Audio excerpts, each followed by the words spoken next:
Hey, what's up, everybody? My name is Andrew Davis, and you're watching Conversations in Pop Culture. And yes, I am hard to kill.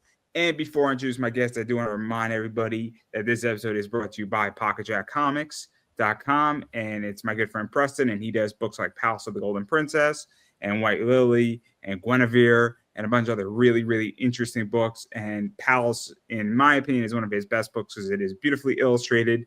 There's a lot of fun stuff in there.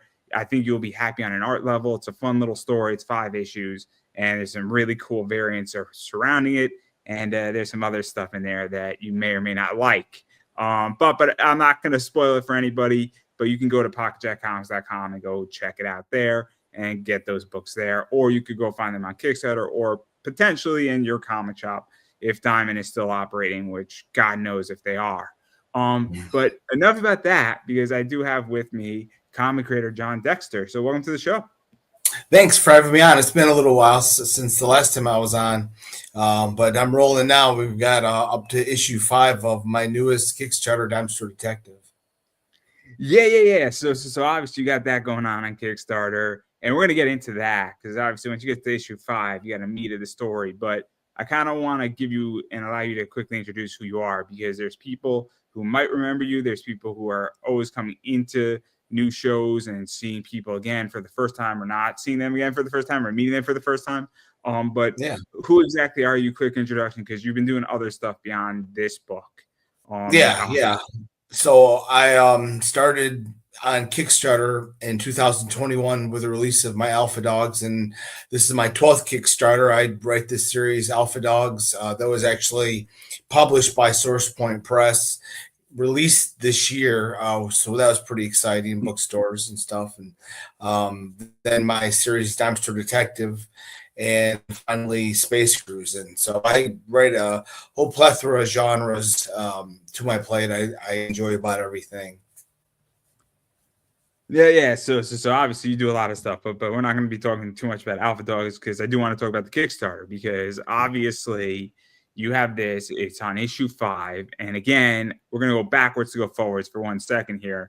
But what is the basic premise of Dime Store Detectives? Because some people again know the book, some people are coming into a Kickstarter brand new, and a bunch of people get into things in new ways, and sometimes not everybody jumps on issue 1. So what's the basic premise before we kind of get into some of the nitty gritty? Because a lot of crazy stuff's happening in this book. Yeah. So we open up with the detective, Donald Mackler. He is on, here's some of the cool cover art. So whenever the comic is in black and white is when we're in the past in 1981, when the detective is 8 years old, raised by moonshiners embroiled in this turf war. Then whenever the comic is in color, like so here, it's when we're in the present, when the detective is on the hunt for a serial killer. Then at the heart of the story is this evil entity that the detective's father and uncle inadvertently released when the detective is 8 years old, out of a cave in the Appalachian Mountains. This evil entity has been trapped there for hundreds of years by the Cherokee, and it possesses the detective's uncle in 1981. And then we would flash forward and flash back throughout the series for 40 years when the detective is on the hunt for a serial killer, and somehow this evil entity is returned in the present, and the detective has to figure out the connection between the serial killer and the return of this evil entity. So if you like supernatural stories, if you like, detective mysteries like True Detective, but some supernatural elements to your detective stories or crime mysteries, then you'd really enjoy this series. So let's get into this a little bit, because obviously a lot's going on here. So obviously we have a cop who is kind of an old school get it done type of cop, who kind of, you get the sense that he bends the rules in the pursuit of justice. I think is a good way how to describe him. And he's a dying breed in many ways, because, he's got some pressure from the department that you can't really do this anymore in this day of age.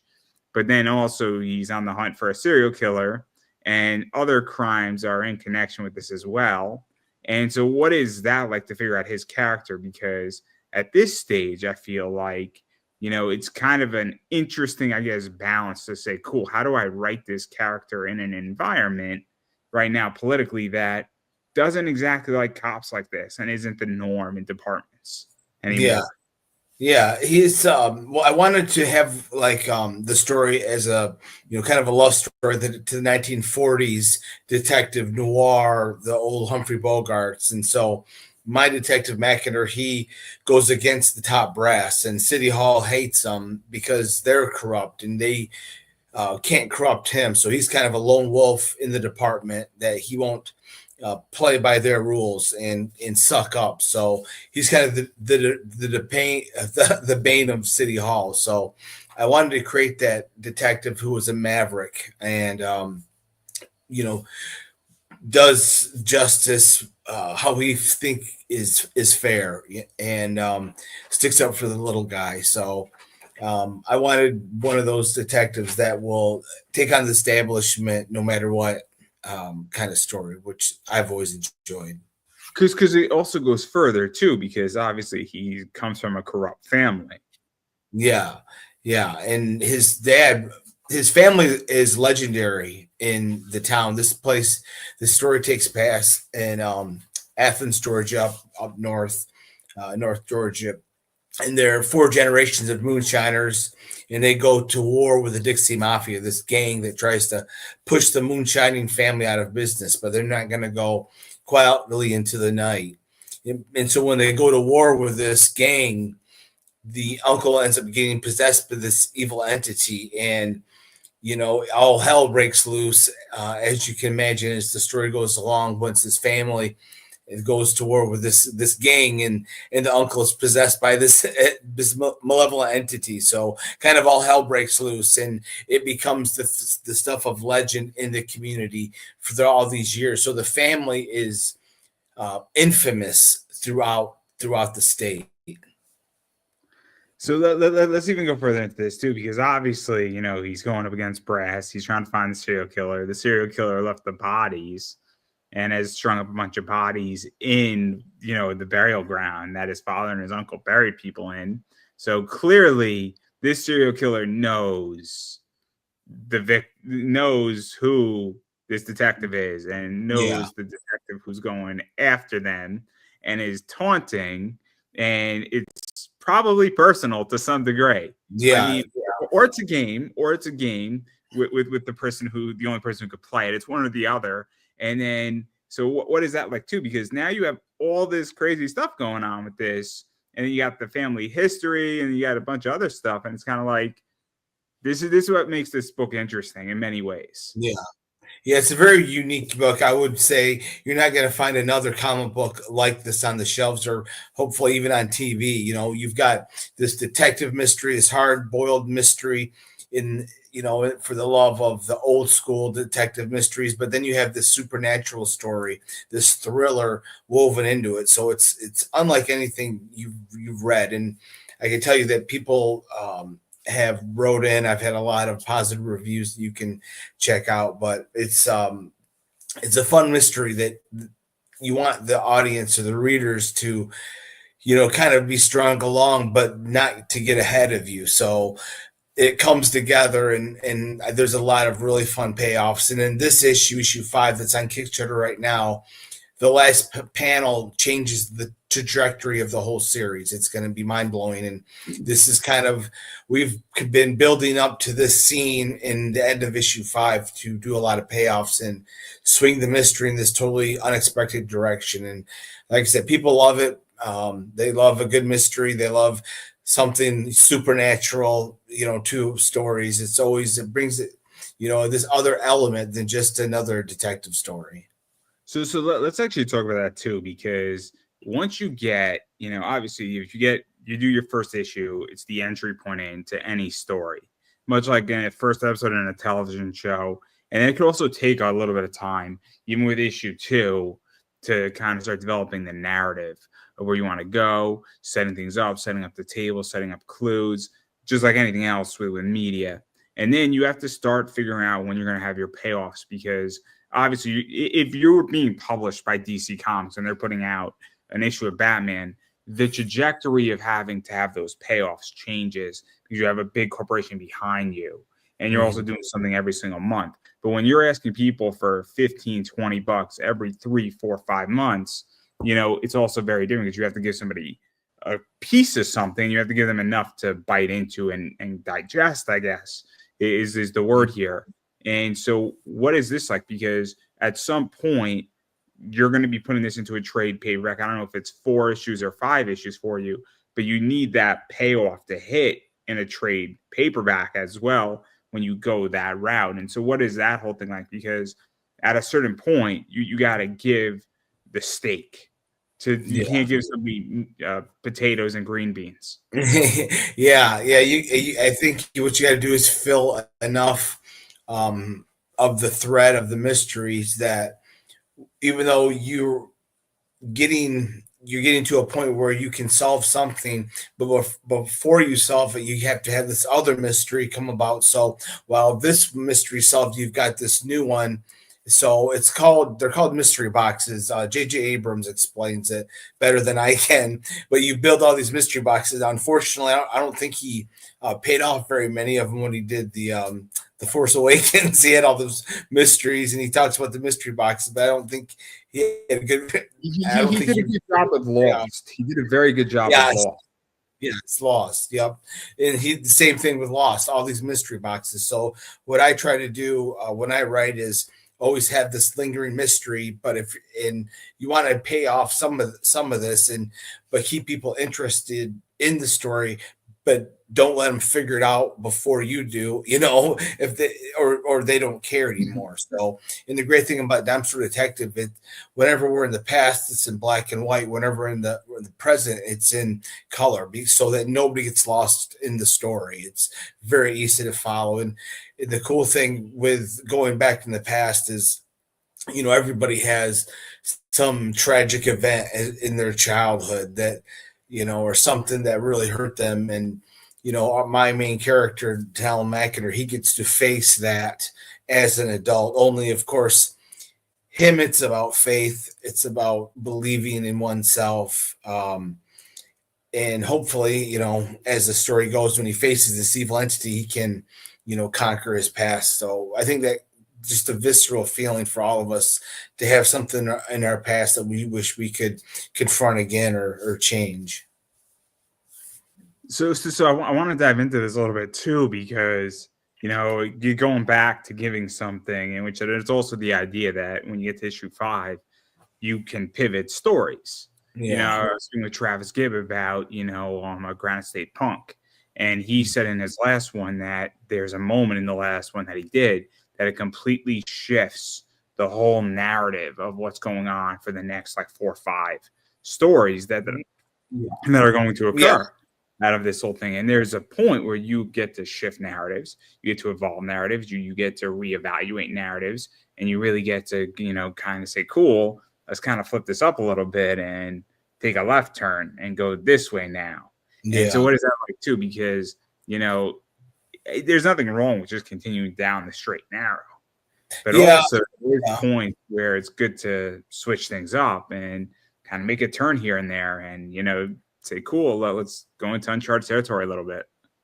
Yeah, well, a story there's a certain beat of how you tell a story, no matter if it's a comic book series or a movie series.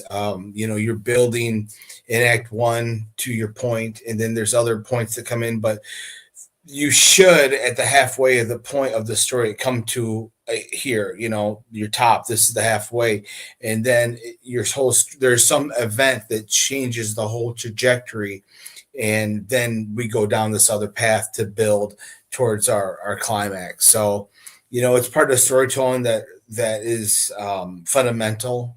So you have to have beats in the story. And it's a tried and true. You're not going to get around it. And, nobody gets around unless you're Quentin Tarantino. And if you're not doing the building blocks, then you don't have a story. Fair enough. Again, I find it interesting when people decide to go around and change narratives and reposition and chamber the round, for lack of a better word here, because it's a tricky thing to do in a story when all of a sudden you want to kind of flip it up and say, cool, we're now going to change everything. Like Yeah. everything, but also, you need consequences too in stories. At a certain point, you need consequences.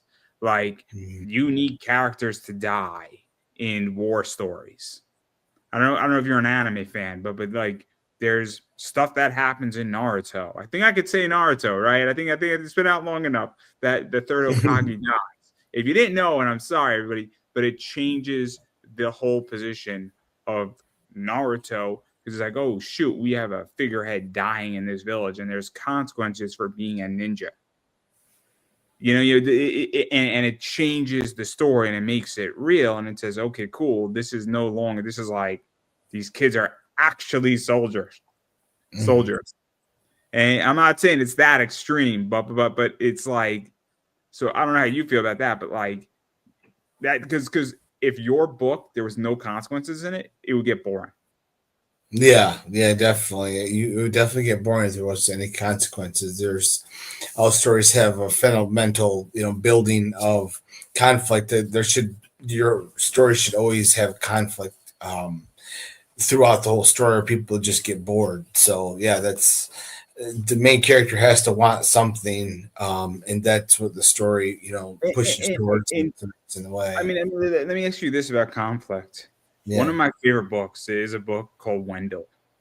Wendell is about just relationships between people and dating and life, right? So the conflict isn't necessarily bad. It's just that person A wants to be with person B, right? And then they're throwing themselves out dating and meeting other people and all sorts of stuff like that. The conflict is not necessarily adversarial as much as it's situational, but it's, I want to be in a relationship is the conflict. So, but there's consequences on how you act, and if the date works out, if it doesn't work out, and then even when you're in the relationship. And so the conflict doesn't necessarily have to be that serial killers killing bodies and I'm a cop and City Hall's being down my neck, and what is City Hall hiding and how is City Hall involved, and is this an evil entity controlling the serial killer? Like, I mean, like, it doesn't have to be that, but it can be. You're right. That's true. It doesn't have to be all life stakes all the time. But I digress. But I do want to talk about the other thing that's interesting about your book too, is that it's in black and white and color at the same time. Yeah. And so on the surface, I'm going to say this, is that I think it's a cheap trick to do it, but I also think it's a really good trick to do too, because it makes it crystal clear obvious. The past is that, and it doesn't require your reader to think. So that's why I say it's a cheap trick to do, because it clearly separates the past and the present, and it doesn't require the reader to have to figure that out. But it's also not a bad trick either. But like, what even prompted that? Because that's a fascinating idea. Yeah. I try to live by the KISS rule, keep it simple, stupid. So when I write, I do want to make sure that there's no confusion, because if there is, then you've lost the reader. Then you might as well just pack up and go home. And it's so easy. It's so easy to get confused in flashbacks. Flashback. And once someone got confused, and I don't want to have to explain it every time I go into a flashback, have to have some kind of, have to show a movie theater with what's playing in 1981, or, have to try to get people to distinguish our structures to figure out what timeline we are in. And I also felt, because it's kind of a noir and it's a kind of a flashback dime store novel time period, that black and white would be cool to go with that time periods. But mostly it was so nobody got confused, because once they do that, you've lost them and no one cares, because it's a mystery story too. So did you also feel that, just you're making it crystal clear, and that you don't, because you kind of said it, but I want to even go further, is that sometimes you want to tell your reader exactly what you're doing, because it's not the heart of the story. Like Yeah. if you're telling somebody and the main character is psychotic and is schizophrenia, then you might want to make it more vague. What is a flashback? What isn't, right? Because that's the point of the story, is that Yeah. you don't know what's real, right? Have you read Shutter Island by any chance? No, I've never read it. The movie was great. Yeah, the movie works too, right? We don't know by definition what is real and what isn't in Shutter Island. If we're going to really Yeah. go into Shutter Island, you can make an argument on both sides. Is this whole thing real, or is it a figment of his imagination and what's going on? And you can make an argument on both sides, right? But that's the point of Shutter Island, is that's what you want to do in Shutter Island. But with this, I don't think that's your point, because you want to tell me, hey, look, this is a flashback to 40 years ago, because that's part of the story. But we're not in dispute that that's part of the story. Like, this isn't a memory. This is what happened, kind of, right? Yeah, exactly. I couldn't have said it better. Yeah, that's exactly how I had it set up for it. Leave no confusion or anything. And then the other thing that I think is interesting, and I don't know how you view it, is that obviously, see, this is what's fascinating, is that black and white is cheaper and faster than color. Oh, by definition, on a 101 level. So with, I don't know how much percentage of your book is in black and white versus color, but it's, those pages are cheaper and they're faster by definition. I mean, tabling the money, right? It's black and white is just faster than color.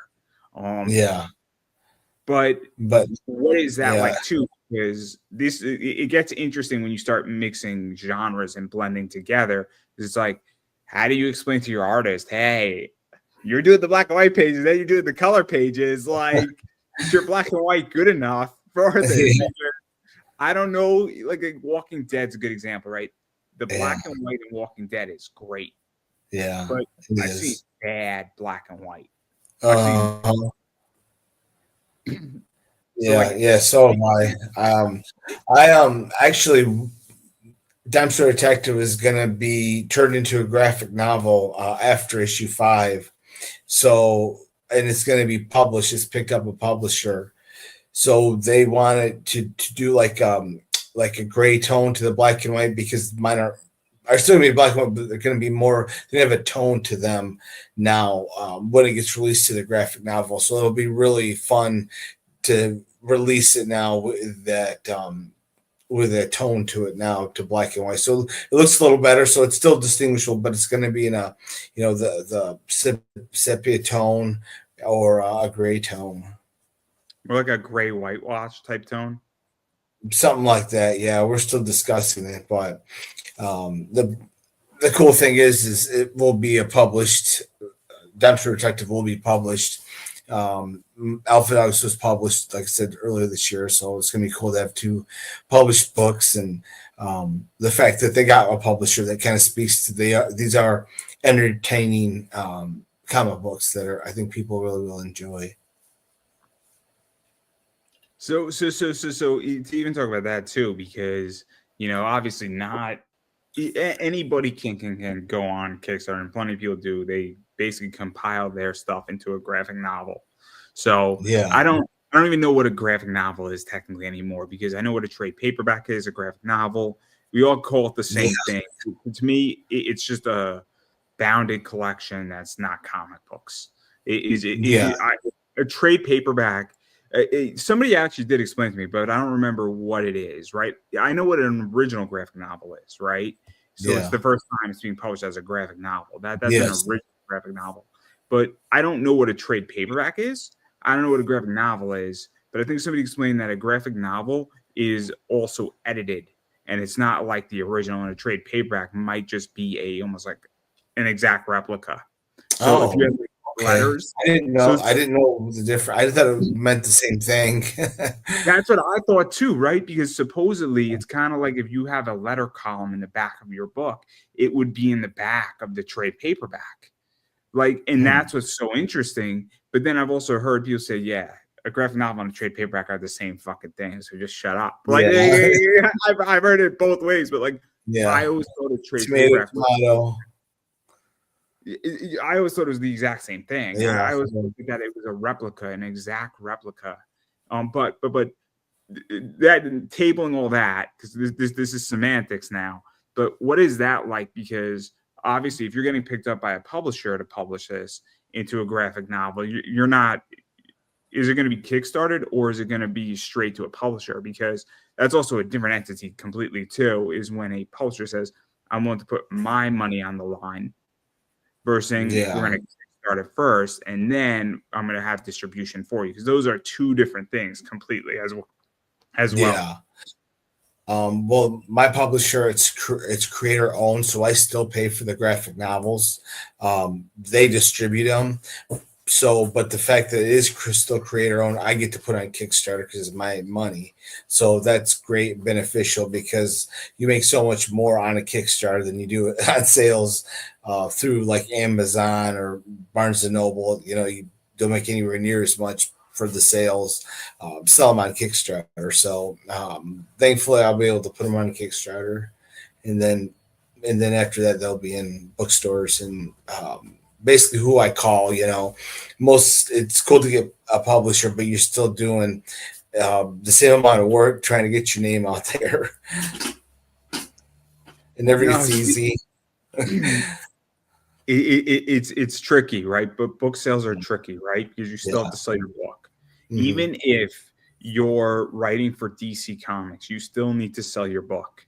Yeah. In which that it's great to have somebody backing you. It's great to have, you know, a media team behind you to some degree, having support, but also a lot of publishers, you know, don't necessarily have, they might have a little bit of help. They might be pushing it out for you. They might be able to print it in a certain way that's beneficial to you.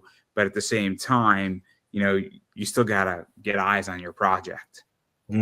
Exactly. So yeah, it's still a lot of work. It never ends. I'm waiting for the day I can just sit back and drink my margaritas. All the money comes in. I don't know that it's been a few 20 years now. so let me ask you this, because I'm a strong believer where the real money on this show isn't from the show, right? I don't make much money at all from this. What I have is I have a name, a brand, and to some degree I have attention and clout. So when I want to push something, you know, I have an audience to push it towards. I have 850 subscribers growing every single year, and I can push whatever I want to push onto them, right?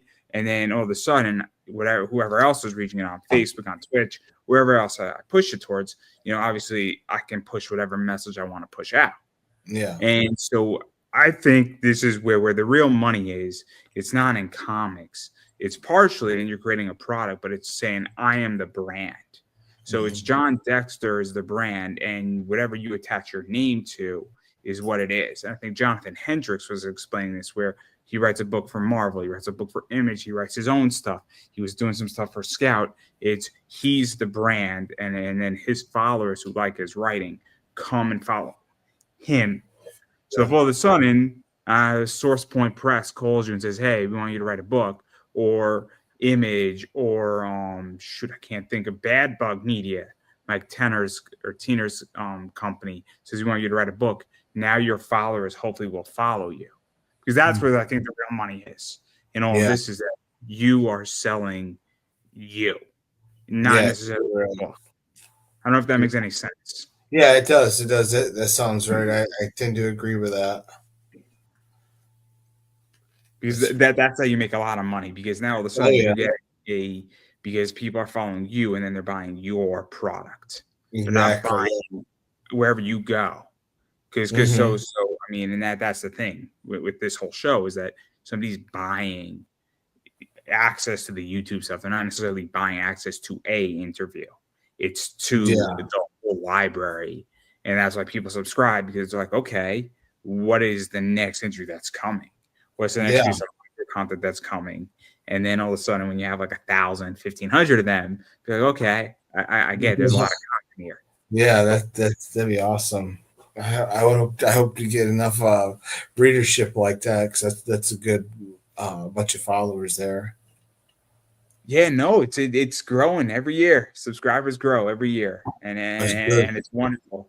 But I find this fascinating because again, once you go to a publisher, it's the clout, right? Because I don't know how you feel about this, Oh but yeah, did you feel that when Alpha Dogs was picked up, that all of a sudden you're at a convention, you have 3, 4, 5 issues of that series, you have a trade paperback, it changes the perception. Because I was yeah, speaking with Tom Hutchinson about this.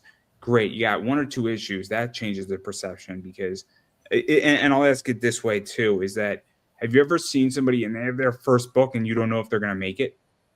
yeah. Oh yeah. There's a lot of people that I've seen. I'm sure. I mean, I didn't know if I was going to make it with my first book. I had no idea. It was. I mean, I I'm talking about as a consumer, not even as a creator. Is that I am most hesitant to back somebody's first book at a convention and pick up. And yeah, it's $15, so it's not like it's going to make or break me. But I'm like, is yeah, there going to be an issue two? But if you got yeah, 2, 3 issues out there, changes it a little bit for me as yeah, a consumer. It's like, okay, cool. I'll drop $40 for 3 issues on this, or I'll drop $30 for 3 issues. Now we have a chunk of a story. There's a good chance you're going to have an issue 4 at some point. You hmm, know what I mean? But then when you say I got a trade paperback, that also tells me something. Okay, this person is now serious yeah, because I don't absolutely. want to drop $30 on your book or Hmm. 20 on your book, and then you're flash in the pan and you realize it's fucking hard, and I don't want to do this anymore because it is hard. Yeah, yeah. I would really would love to know. There's got to be a stat Kickstarter has that says, how many people have done an issue 2 of a comic book that they put on Kickstarter. That would be, or an issue 3. How many there have been? Because I'd be quite curious. You know, The how many are the have been stat, made past I don't know. issue 1. I don't know if this is similar, but the stat in podcasting is once you get past episode 6, you are more likely to get to episode 50. Oh wow. Yeah. Yes, do not make it past episode 6. Yeah, but I wonder what the percentage is how many don't make it past issue 1 on Kickstarter. That would be very. I bet you it's 50%. I would love that stat. The problem is that the stat, I don't even know where we would go to get the stat, right? Because it's fascinating in which that every sector has a cutoff period, right? And the reason why Yeah. the reason why I use podcasting is I just know podcasting better than anything else because that's more of the sector I play in. But it's the idea that if you get past episode 6 in podcasting, you are more likely to make it to episode 50 Mhm. because most podcasts die before episode 6, and it makes sense because Yeah. no traction, nobody knows who you are. You just put in 12 to 30 hours worth of work, and you're like Mhm. 4 people sorted, and 2 of those people were my mom. Like Yeah. she watched it twice because I asked her to, right? That's usually how this Yeah. everybody laughs, but and then you bother your friends, and great, you got like 15 views on it, and you're like, I just spent 40 hours working on this thing, and 15 people Yeah. have seen it. I don't want to do this for 50 episodes. This sucks. And it's Yeah. the same thing It's tough. with Yeah. comics, I would imagine. I mean, you tell me if I'm close to this. What is the average comic cost? Like 4,500 to do, give or take? How many is the average what? What is the average cost of a comic to produce? Like 4,500? Oh yeah, yeah, yeah. Every bit of that. Yeah. Relatively on average, $4,500 should get you what Yeah. two, Yeah. three covers, maybe. I would say And so. Yeah. Right in that area. Yeah. so like, and that's not counting if you're the writer, your time. That's not if you're drawing the book. It's going to be a little bit cheaper, Mhm. but it still might be around that number technically. You still got to print it. You still got to kickstart it. I mean, and I'm not even talking about printing the book. I'm just talking about getting the art. Yeah. Yeah.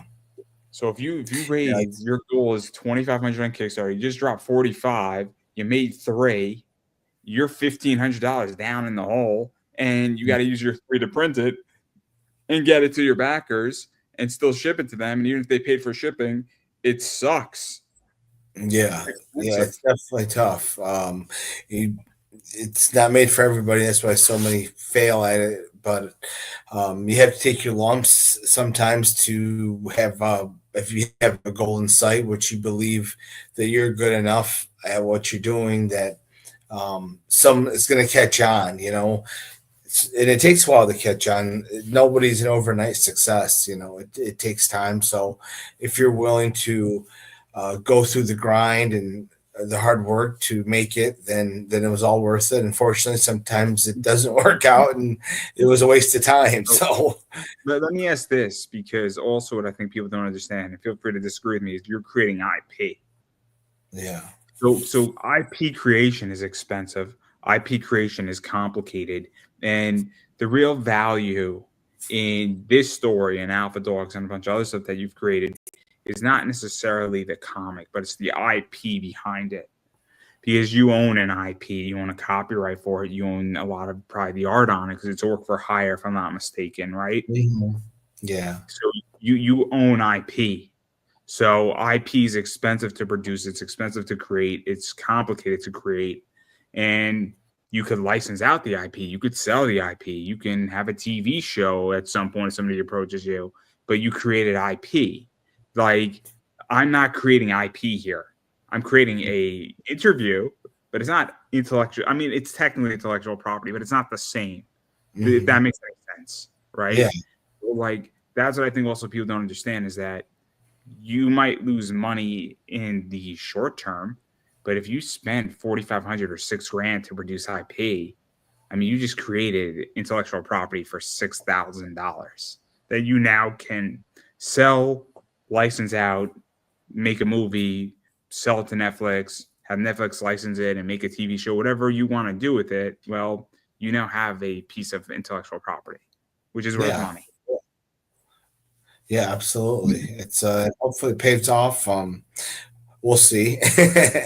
But it's the cool thing is the comics are getting more and more popular. So yeah, hopefully the IP ends up being worth a few bucks to sell to Netflix.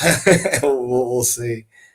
Everybody always keeps Or telling me even to that. a publisher, right? I mean, you have a Yeah, publisher interested in helping you with distribution with a graphic novel. I mean, that's yeah, that's IP. That's an IP relationship, right? yeah, So not yeah. like you're coming out of nowhere here with all this. I mean, Mhm. there's stuff involved, obviously, with this, and there's big Yeah, money involved. But I yeah. mean, Yeah, potentially. We'll see what happens. It just the first published one came out here in February, so about 4 months ago now. So it's doing well. We're almost sold out actually. Then we're going to go back to printing, but I'm going to print up Alpha Dogs 1 through 5 as a special edition. But this other one was 1 through 4. But I didn't know I was going to get a publisher, so I didn't make it as high of quality as that I wanted to. That I will now when it gets re-released with latex cover, and it looks really sharp, brand new cover. It looks really cool. that's fascinating. That's fascinating. And then even to go further into this, I mean, obviously, you got a lot of rewards with this one, and then Yeah, you got 3 covers. And one of the things that I think is interesting, and obviously this is one of the covers right here. yeah, that's awesome. That's cover A, It's cover B, cover right? B. Yeah, and And yeah, I can't speak today, guys. I'm a little sick. This is cover this is C. yeah, it's a retro cover. And so, they're relatively priced fairly. Yeah, Where they are. what is like just the basic non-signed version? What is that, like 12, $15, give or take? Yeah, yeah, it's down to 14, then 14, 16, 17, where a lot of people's variants they are asking 25 bucks for, or at least 20. Mine's just $2 over the regular price. So everything I've tried to do as cheap as I can. Printing prices have went through the roof. There's some cool tiers I have where there's a special edition where you get a Kickstarter exclusive sticker.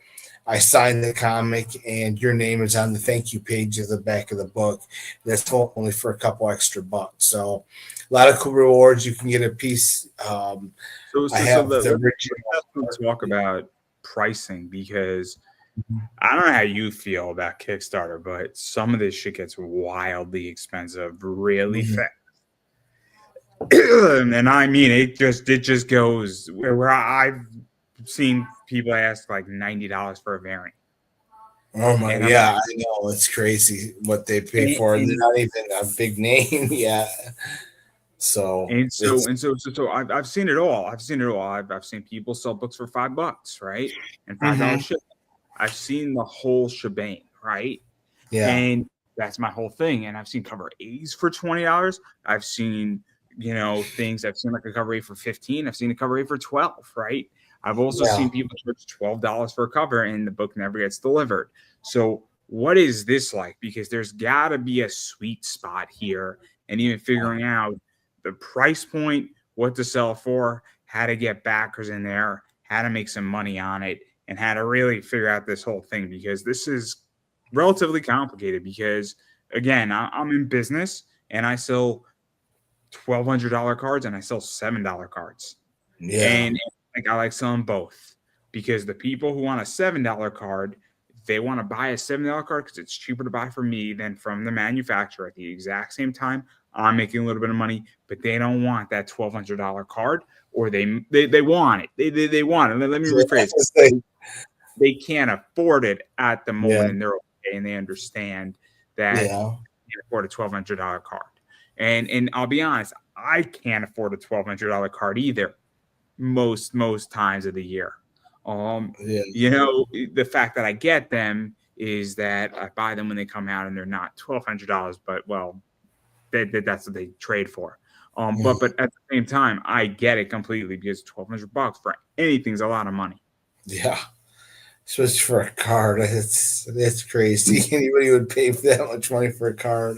I'll explain. It's this one right here. I sold this one for a G. Really, I didn't even think women's basketball was that popular. They get a $1,200 card. It's a Diana Taurasi auto card, and it sold within 28 minutes. And I cried when I sold it, because I knew I'm never going to see that card again in my life. Well, so what's so special about it? It's her 101 Viper. So it's a 101 card. Oh, there's only one of those made. That's the only. Wow, that's the only one made. They're the one in the world. Yep. So much. Wow. Congratulations. That's just you randomly buy packs of cards and look through them. No, that dropped, and I was just there first. Oh, okay. It was a drop, and I just was there first. Dang, that's wicked. I also have this one too, but this one is not doing as well, because maybe if the Cleveland Cavaliers actually did their job, this card would do better. Yeah. They got eliminated by the Pacers. It's pretty bad. Yeah. They were the higher seed. The Cavs were, right? They were the number 1 seed. That's what I thought. They got smoked. That was not the biggest upset in basketball. I could tell you that. The Knicks taking games 1 and 2 from the Celtics. That was a much bigger upset. Yeah. Jeez. That is crazy. Huh. Well, I appreciate you having me on. I think what time is it? We got a little more time, right? Yeah, we have as much time as you need. Oh, okay. Well, I've got to get off about 8:00. Well, on that note, then I will give you a chance then to promote yourself, because obviously there's a lot of stuff going on. And then I just want to touch upon the price thing, because I think it's really interesting when people try to be reasonable on Kickstarter, because I'm a strong believer that I want to sell to everybody, and I want to tier for everybody. It's the reason why I sell $7 cards and $1,000 cards, because those two clients are sometimes the same, but also sometimes they are different, right? Where somebody just wants a $12 book or a $14 book, and they can afford a $14 book, but they don't want to spend $500 on an original piece of art. Yeah, absolutely.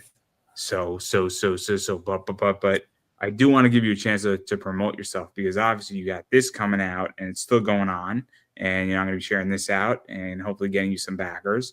But so where can people find the campaign, and then B, where can people find you, check out your other work, check out everything else you're doing, all that stuff, because you just don't do this book either. And obviously people should follow writers and artists and a bunch of other people beyond when they're just doing Kickstarters.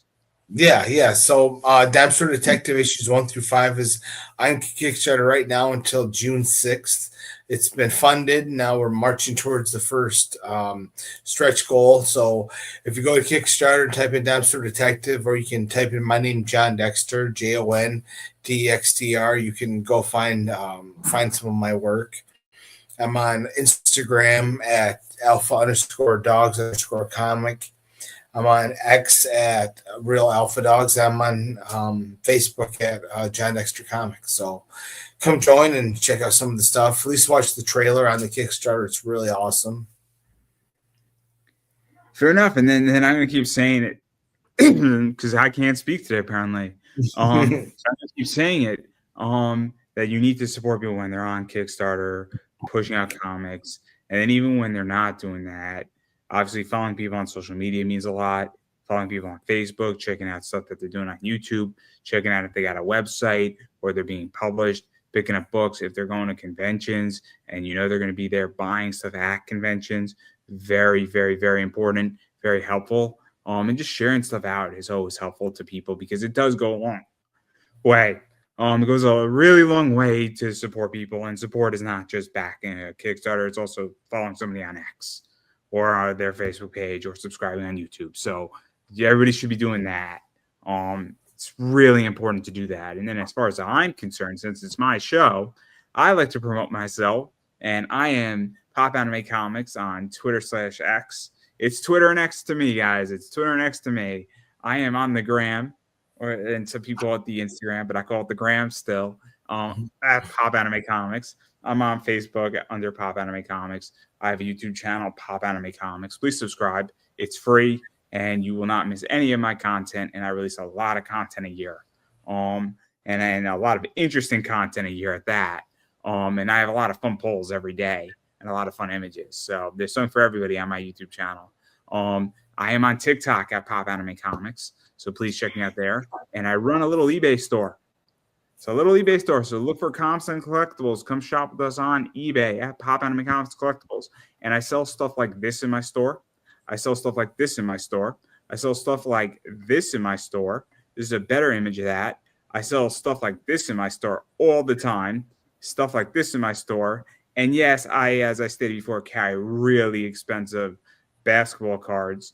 And so if you're looking for like those 101s that are like $1,200 to $1,500 a piece, I got you covered. And I got a bunch of other stuff coming as well in the next few days. And potentially tomorrow at 3:10, I might have some Jalen Brunsons in my store. So be on the lookout for that, everybody. Be on the lookout for that, because I got a lot of that cool stuff up there. But I also have $7 cards for those who want to buy those as well. And I've been saying it forever that if you come to my store and you're looking for something and it's not there, ask me. Legitimately, products have been put up on my eBay store because clients wanted to buy them. And then if I do not have it, either the card doesn't exist or I don't have it, but I know somebody who does. And I'll point you in the right direction, because I've done that for plenty of clients and they're always happy. So that's everything that I got going on. And on that note, I will give you the final word. Yeah, just thanks for having me on, Andrew. I appreciate it. I like coming on, talking shop with you. But yeah, like I said, encourage anybody to go with the Kickstarter. If you don't do Kickstarter, I have my Alpha Dogs Volume 1 on Barnes & Noble, Amazon, any website you go to that sells books, you can get my Alpha Dogs Volume 1 by Jon Dexter. And I don't think I could have said that any better myself, everybody. And that is a wrap.